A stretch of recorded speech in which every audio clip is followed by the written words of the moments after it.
Alrighty, today we're gonna talk about how to target the right audience for a business that wants to sell internationally, pretty much in multiple countries. Now, by the end, when we finish this video, disclaimer, I'm gonna reset your expectations. So the way you are viewing right now, selling your products in multiple countries, pretty much, I believe is going to be a little bit different by the end when we finish this video, which is really great because by having the right thinking process, the right thoughts on how you should view your business, you're gonna be more likely to take the right steps. So this is what we're gonna cover in this video. Pretty much we have 3 steps. The first thing is the thinking process. We're gonna answer a very important question. Then the actions, this is going to be the how-to, and then the outcomes that you could expect by using the right targeting. So when it comes to the thinking process, the first question, and this is a very important question that every single business owner must ask themselves if they want to sell internationally, is this: do I actually need to sell my products internationally, or can I stick to just one single country? And this is just my poor recommendation. You might take it, you might not take it, but it's just simply how I view it, that a business must operate. So if your business is not making at least 100K per month US dollars, and you are thinking to target multiple countries, that simply is not what I would recommend. I would just stick to one single country. Why? Because if you are trying to target so many countries and you're getting like a little bit of revenue from here, a little bit of revenue from there, the problem is that it is quite difficult to dominate only one single marketplace. People kind of will see your brand, but they will forget. Now, that's not how you could scale and build a strong branding. At the end of the day, a business that could scale much more aggressively are the businesses that they are going to be so-called kind of like being in the top of mind of your customers. Meaning is that the moment when they think about a product that you sell, they're gonna think about your brand, they're gonna think about your business name. So it's very difficult to build that when you're trying to target so many countries at the same time. On the other hand, just focusing only on one and sticking to only one single market for a couple years, I would say even a couple like decades, that's how you could dominate just that single market. And then once you dominate one market, you move forward to the second one, to the third one, to the fourth one, and so on and so forth. Now, there is one exception though. In any kind of scenario, we have exceptions, okay? So the exception is going to sound something like this. If you are operating in a small country, then in that case, I would recommend actually going and targeting multiple countries.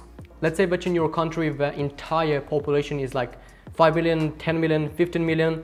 Well, and considering that, out of those 10 million, 15 million people, just a tiny percentage are going to be interested in your product, it's quite difficult to scale. You're gonna hit it like selling quite fast. So it's pretty difficult to, grow your business and scale much more aggressively. That's the only case when I would suggest targeting multiple countries. Now let's talk about the actions, the how-to. That's, I think, the part where you've been waiting for such a long period of time. I know that the moment when you click on one of my YouTube videos, you want to see the how-to, like how can I do that? But the problem is that if you get the how-to, but you don't get the right mindset, the right thinking process, all the how-to that I am gonna give you is simply not going to work, because you will be working on those things and probably you will not even need to work on those things. That's why it's very crucial for me to set the right expectations, to give you the right mindset before you go and take action. I hope that you understand that. And in every kind of scenario, think about it, 80% mindset, 20% mechanics. Okay, we've already answered this question. Now, this is pretty much how you do it. If you've been following my content, you know about the simplified ad account structure. If you don't know what is this, pretty much this is what is a simplified ad account structure. You have 1 or 2 campaigns, one for testing, one for scaling, and inside each campaign you might have, like for scaling, one single ad set where you're putting all like your ad creatives, the winning ad creatives, and in the testing campaign you are testing only the ad creatives. You're not testing audiences, you are only testing creatives. So the account structure for a business that is selling in multiple countries, the account structure is not gonna be very different. In fact, it's gonna be something like this. So you're gonna have again the same 2 campaigns, and then in the ad set, in both campaigns for testing and for scaling, you're gonna stack those countries. Let's say Germany, Spain, France, and any other countries that you want to target.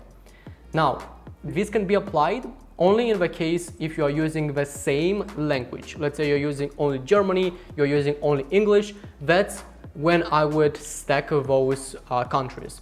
Let's say that we have another scenario. You are using different languages and you are sending people to your website based on their language. Then in that case, it's gonna be a little bit different. So the structure is gonna look something like this. You're gonna have, again, 2 campaigns, prospecting for testing, prospecting for scaling, but you're gonna have 2 campaigns for each country. Let's say 2 campaigns for testing and scaling just for Germany, 2 campaigns for scaling for testing for Spain. So you're gonna have 2 campaigns pretty much for every single country. If you are targeting 3 countries, you're gonna have in total 6 campaigns. Now, the next question that you might have is, where do I put the retargeting campaign? And in fact, recently, I would say for the past 1 or 2 months, I stopped also using the retargeting campaigns, because if we look at the frequency, actually it is not 1.0. What actually the frequency means?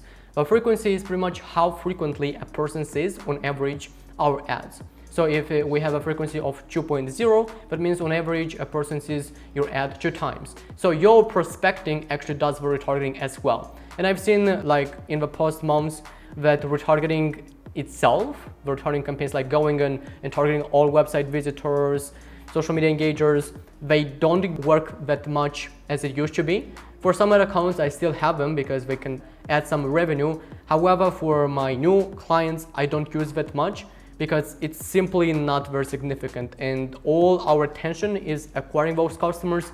And then afterwards, if we want to kind of retarget, it's gonna be most of the time through email marketing and SMS marketing. Now, when it comes to the targeting, right? To target the right audience, you have to understand this extremely important point. Ad targeting happens on the ad level and not on the ad set level.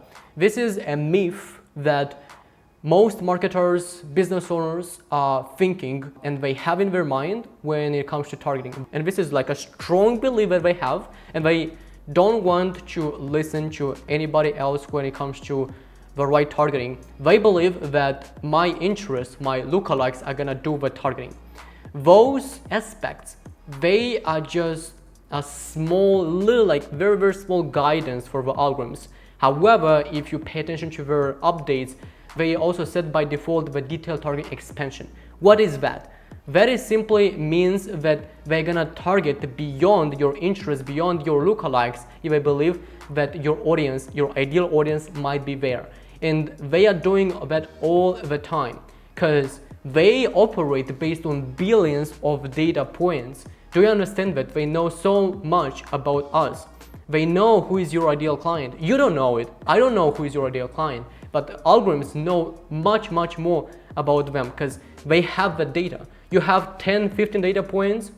Depending on how long you've been on the marketplace, you know a little bit about your client. But you will never get to that point when you will know so much as the algorithms. So the targeting happens on the ad level. And I'm gonna prove this to you.